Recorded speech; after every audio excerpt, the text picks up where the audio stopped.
আগামীকাল কাঁটাডাঙ্গায় শওকত মোল্লার নেতৃত্বে একটা বিশাল জনসভার আয়োজন করা হয়েছে, না এটা তো আমরা অলরেডি বলে দিয়েছি যে আমার যারা সমর্থক তারা যেন মিটিংয়ে না যায়, কারণ এই শওকত মোল্লা ভাঙড়ে কোনো দায়িত্বে নেই বর্তমানে। এ সম্পূর্ণ একটা পলিটিক্যাল এবং প্রশাসনিক দিক দিয়ে একটা সহযোগিতা করে এ কিন্তু ভাঙড়ে আসছে, অ্যাকচুয়ালি কিন্তু এ ভাঙড়ের কোনো দায়িত্বে নেই। আর এ যে মিটিংগুলো করছে এ কিন্তু সবাইকে টাকা দিয়ে তাদেরকে আনাচ্ছে। ভাঙড়ের লোক খুব কম, হাতে গোনা 200-400 লোক হয়তো ভাঙড়ের লোক আছে যারা প্রকৃত তোলাবাজ তারা আছে। আপনি বলছেন যে শওকত মোল্লার কোনো দায়িত্ব নেই, তাই যারা আরাবুল সাহেব তারাও বলছেন শওকত মোল্লার এখানে কোনো দায়িত্ব নেই, অথচ শওকত মোল্লার নেতৃত্বে ভাঙড়ে। সেটা তো আমি বলেই দিলাম, উনি হচ্ছে ক্যানিংয়ের হারমাত, উনি সিপিএম থেকে আসা একজন মানে রেজ্জাক মোল্লার পোষা ছেলে, সাত্তার মোল্লার রাইট হ্যান্ড। যাদেরকে সহযোগিতা ভাঙড়ে যারা সহযোগিতা করছে ওনাকে আপনারা নিশ্চয়ই শুনেছেন যে নবাব ছিল, নবাব সিরাজউদ্দৌলা, তানারও কাছে কিন্তু তানারও পরাস্ত করার জন্য কিছু মির্জাফর ছিল। তাহলে এই শওকত মোল্লাকে সাথ দিচ্ছে ভাঙড়ের 10 থেকে 12 জন মির্জাফর। তাহলে আপনি কি মনে করেন যে ভাঙড়ে যারা বর্তমানে শওকত মোল্লার সঙ্গে রয়েছে তারা সবাই মির্জাফর বলতে চাচ্ছে? হ্যাঁ, শওকত মোল্লার সঙ্গে যে কজন কম বেশি ঘুরছে, আমি নাম ধরে বলছি না, মেন 8 থেকে 10টা লিডার আছে যারা মির্জাফর, যারা তাদের সুবিধার্থে বারবার শওকত মোল্লাকে আনছে। আপনি যে একটা মন্তব্য করছিলেন সোশ্যাল মিডিয়া দেখছিলাম যে কম্বল পাঞ্জাব থেকে নিয়ে আসা হচ্ছে, যদি বলেন। এটা দেখুন, ভাঙড় বিধানসভাতে মোট ভাঙড় 1 নম্বর ব্লক, ভাঙড় 2 নম্বর ব্লক মিলিয়ে মোট 285টা বুথ আছে। 285টা বুথে দিদি কিন্তু একটা প্রকল্প রেখে দিয়েছে যে আমাদের পাড়া আমাদের সমাধান। সেখানে কিন্তু প্রত্যেকটা বুথে 10 লক্ষ টাকা করে দিয়েছে। তাহলে সেখানে কিন্তু সেই 285টা ভাঙড় 1 নম্বর ব্লক ও 2 নম্বর ব্লক মিলিয়ে 285টা বুথ থেকে 1 লক্ষ টাকা করে এই ক্যানিং থেকে আসা হারমাত তুলেছে। তাহলে টোটাল কত হচ্ছে? 2,85,00,000 টাকা। সেই টাকাটা দিয়ে পাঞ্জাব থেকে কম্বল আনাচ্ছে। এটা একদম নিট অ্যান্ড ক্লিন খবর, সেটাই আমি তুলে ধরেছি। না, আমি মেসেজ দিয়ে দিয়েছি অলরেডি যে কম্বল শীতে যে কম্বলটা বিতরণ করবে। এর আগেও যে দুর্গাপুজো কালী পুজোর নাম করে অনেক কোম্পানির থেকে, আমি কালকেও একটা বিবৃতি দিয়েছিলাম যে একটা কোম্পানির থেকে 22 কোটি টাকা নিয়েছে, তাকে টিকিট দেবে বলে সেই মানুষটা আজকে বারবার হার্ট অ্যাটাক করছে। স্বপ্নভূমি যে কোম্পানি, আমি সেই কোম্পানির নাম বললাম না, মালিকের নাম, তিনি বারবার হার্ট অ্যাটাক করছে। এই মেসেজও আমার কাছে আছে, সেটাও আমি তুলে ধরেছিলাম। দেখুন, বর্তমানে আরাবুল ইসলাম একজন বহিষ্কৃত নেতা ভাঙড়ের। তিনি চাইছে, কারণ তানার অত্যাচার তো গোটা ভাঙড়বাসী সহ্য করেছে। মানে তিনি যে সময়টা রাজনীতি করেছে, তিনি 2006-এ একবার মাত্র এমএলএ হয়েছিল। তাহলে সেখানে আলটিমেটলি কি ঘটলো? তানাকে যে ভাঙড়ের মানুষ এমএলএটা করেছিল, তিনি এমএলএ হওয়ার পরে যে তেমন কিছু ভাঙড়ের জন্য করেছে সেটা নয়, উল্টে তিনি এত পরিমাণে দুর্নীতি করেছে প্রত্যেকটা ক্ষেত্রে।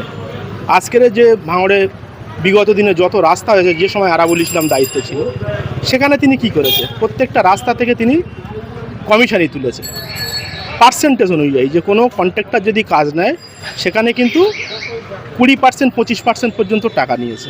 এবং প্রার্থী দেওয়ার ক্ষেত্রেও টিকিট বিক্রি করেছে। 13টা গ্রাম পঞ্চায়েত আছে, মানে 13টা প্রধানকে প্রদান করার জন্য কারো থেকে 35 লক্ষ টাকা, কারো থেকে 40 লক্ষ টাকা নিয়েছে।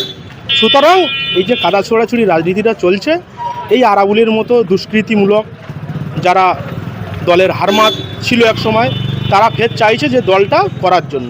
কিন্তু ভাঙড়ের সাধারণ মানুষ এই আরাবুল কাইজারদের মতো মানুষকে কখনো মেনে নেবে না।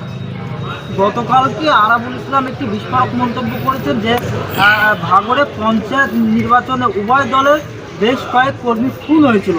সেখানে আরাবুল ইসলাম যেটা দাবি করছে যে ওই কেসে যদি আরাবুল জেল কাটতে পারে তাহলে শওকত কেন বাইরে ঘুরবে? এই প্রসঙ্গে আপনি দেখুন, সেটা আমার থেকে আরাবুল ইসলাম আরও ভালো জানবে, কারণ এই আরাবুল ইসলাম শওকত মোল্লা একসময় প্রকাশ্যে মঞ্চে যে আমরা দুজন ভাই ভাই, তাহলে তানাদের ভিতরে নিশ্চয়ই দুজনেই তো তোলাবাজ। আরাবুল ইসলামও তোলাবাজ, শওকত মোল্লাও তোলাবাজ। তাহলে দুজনের ভিতরে ভাগ বাটোয়ারা নিয়ে হয়তো ঝামেলা হয়েছে। আজকের আরাবুল ইসলাম বহিষ্কৃত নেতা, তাহলে সেখানে শওকত মোল্লা হচ্ছে তোলাবাজ নেতা। তাহলে এদের সম্বন্ধে নূতন করে কিছু বলার নেই, কারণ এরা তোলাবাজ গোটা ভাঙড়বাসী জেনে গেছে। আগামী দিনে এদের কোনো অস্তিত্ব ভাঙড়ে নেই। ক্যানিং থেকে আসা হারমাত, তাকে ক্যানিংই ফিরে যেতে হবে। আর বর্তমানে তিনি ভাঙড়ের কোনো দায়িত্বে নেই। তিনি যে অবজারভার বলে চালাচ্ছে, তিনি কিন্তু ভাঙড়ের বিধানসভায় কোনো দায়িত্বে নেই।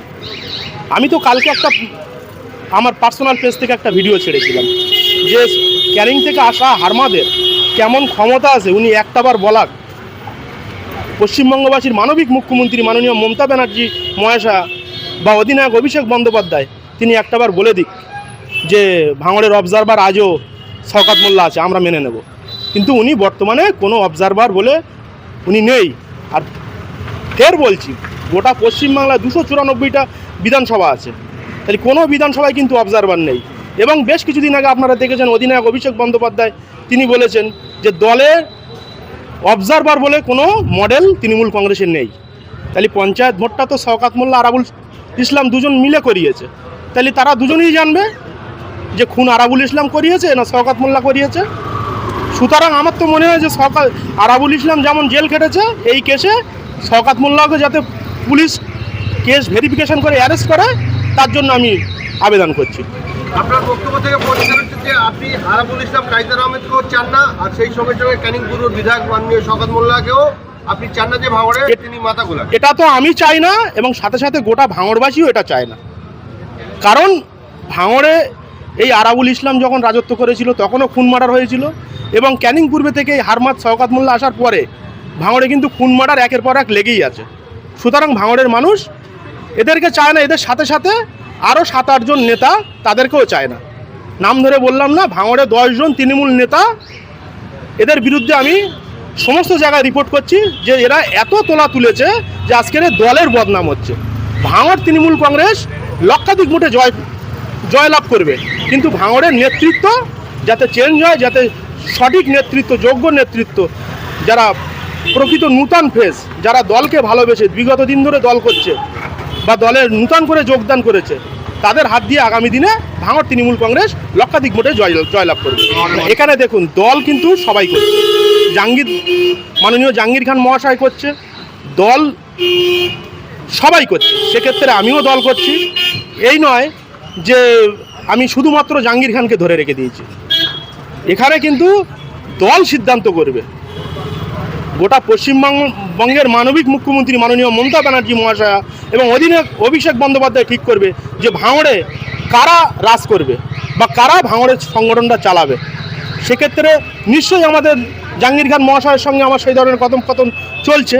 জাহাঙ্গীর খান মহাশয় তিনি তো মানে একজন গরিব ও অসহায় মানুষের কণ্ঠস্বর। আমরা তো চাই যে আগামী দিনে জাহাঙ্গীর খান মহাশয় যেভাবে আমাদের দক্ষিণ 24 পরগনা জেলা সভাপতি হয়েছে তিনি ভাঙড়ে আসুক এবং তানাকে আমরা ফুল মিষ্টি দিয়ে তানাকে বরণ করে হাজার হাজার মানুষ তানাকে ভাঙড় বিধানসভায় আমরা স্বাগত জানাবো। ভাঙড়ের মানুষ ইতিমধ্যেই বলছে যে রবিকুল কি নেতা হবে যাতে আমার ভাঙড়ে আসবে না, আমি তো ভাঙড়েই আছি, আপনারা দেখছেন।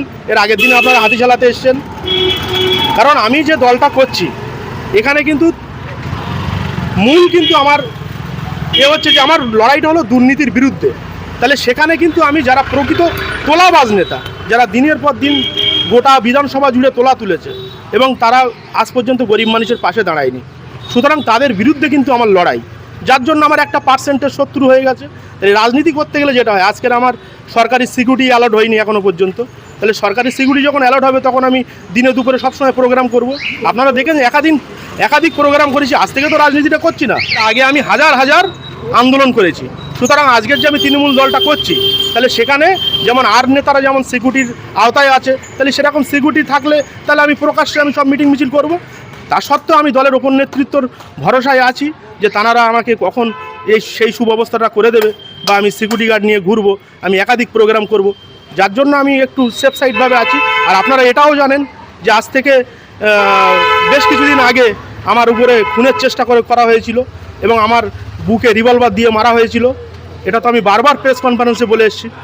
আপনি শীর্ষ নেতৃত্বকে জানিয়েছেন যে আপনার হামলা হয়েছে? হ্যাঁ, অবশ্যই জানিয়েছি আমি যে আমাকে হামলা করা হয়েছিল। ইতিমধ্যেই ভাঙড়ের যারা তৃণমূল কংগ্রেসের নেতৃত্বরা রয়েছে তারা কিন্তু মমতা বন্দ্যোপাধ্যায়ের কাছে অনুরোধ করছেন যে দিদি আপনি ভাঙড়ের দিকে নজর দিন, না হলে কিন্তু ভাঙড়ে ক্ষতি করবে সকল। না, সেই নজরটা আমিও ওপর নেতৃত্বের কাছে বারবার মেসেজ করছি, বারবার জানাচ্ছি বা ফোনে কথা বলে জানাচ্ছি যে আপনারা একটু ভাঙড়ের দিকে নজর দিন। কারণ ভাঙড় আজকের এমন একটা জায়গায় চলে এসেছে যে ভাঙড়ের মানুষ শান্তিতে নেই। আজকে ভাঙড়ের যে কোনো সাধারণ যে একটা ভালো ছেলে, শিক্ষিত ছেলে যে একটা ভালো সমাজে বিয়ে করবে সেই পরিস্থিতি নেই। সাথে সাথে যারা প্রকৃত পরেশগার মেয়ে তারা যে একটা ভালো জায়গায় বিয়ে করবে তাদেরও সেই সম্বন্ধটা কেটে যাচ্ছে। আমি সেই দরবারটা আমিও করছি, তাদের আগে থেকে অলরেডি আমি করছি এটা, যে ভাঙড় কোন জায়গায় আছে।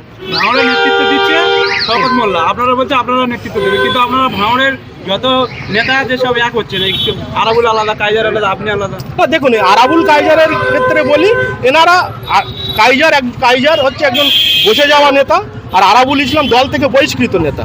দল যখন তাকে 6 বছরের জন্য সাসপেন্ড করলো, কেন করেছে? দল চিন্তা ভাবনা করে করেছে, যেই আরাবুল ইসলাম দিনের পর দিন তোলা তুলেছে এবং ভাঙড়কে একটা অশান্তের জায়গায় নিয়ে গেছে, যার জন্য দল তাকে বহিষ্কার করে রেখে দিয়েছে। এরা চাইছে যে যেহেতু তৃণমূল কংগ্রেস দলটা এখন অতিরিক্ত শক্তিশালী, সামনে ভোট এসে যাচ্ছে, চাইছে যে ফের যাতে দলে ঢুকতে পারে, সেটা তাদের ম্যাটার।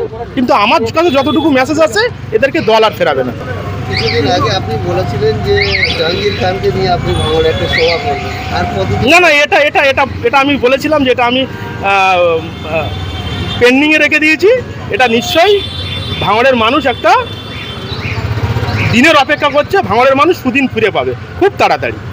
এই যে আপনি কিন্তু শওকত মোল্লার হাত ধরে তৃণমূল কংগ্রেসে যোগ দিয়েছেন, কিন্তু এখন আপনি শওকত মোল্লার বিরোধিতা করছেন এ কথা তো আমি অনেক আগেই বলেছি আপনাদের। কারণ দেখেন, আমি কিন্তু বিপদের দিনে পাশে পাইনি। যখন তাঁর আশ্রিত তৃণমূল নেতা অদূত মোল্লা যখন আমাকে মার্ডারের চক্রান্ত করেছিল, আমাকে খুনের চক্রান্ত করেছিল, তখন কিন্তু আমি শওকত মোল্লাকে পাশে পাইনি। উল্টে সেই যে তৃণমূল আশ্রিত অদূত মোল্লা আমাকে মার্ডারের চেষ্টা করলো, পরের দিন থেকে সেই শওকত মোল্লা তাকে নিয়ে আজও ঘুরে বেড়াচ্ছে। সুতরাং শওকত মোল্লা তো বিরোধিতা আমি করবই।